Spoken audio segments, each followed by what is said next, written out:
trilogy na yun. And malaking karangalan sa akin at excitement na gumanap.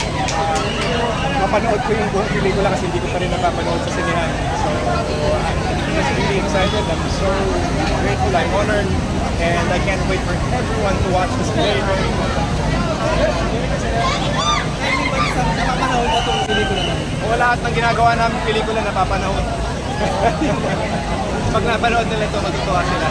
Ano pang ibang campaign yung gagawin nyo para sa Quezon after nitong meeting di Avanza dito sa SM? Kailangan pa namin bumalik sa Quezon.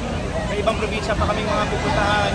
At may mga schools, television, radio, kung ano-ano pang mga pakulo ang hinanda ng aming pangunahing mga kampanya.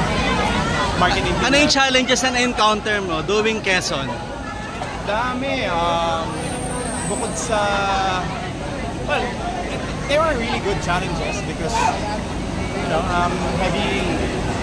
heavy research, maraming time kinailangan for preparation. Not just sa look, but sa kaisipan kung paano mo talaga may portray yung pangulo natin. Ano yung pagkakapareho niya? Tapos nag-shoot pa kami sa gitna ng summer. Lahat na naka-costume, prosthetics, yun yung mga challenging sa akin. Pero everything was smooth because everything was well prepared. Everything was planned carefully. Anong pagkakapareho nyo ni Quezon? Bilang Jericho and Quezon? Maraming pagkakapareho, malaking pagkakaiba. Pero isang bagay na pareho natin, nakakahiligan ay pananamit. Last na lang sa akin, comment ni Janine sa pagiging Quezon mo. Ano yung comment niya, ano yung pinakamagandang na sinabi niya sa'yo portraying the role of Quezon? Hintayin ko na siya na magsabi nun. But she was very, very happy and excited for me. And, she's very, very proud. And I'm just really, really happy to have that kind of support behind me.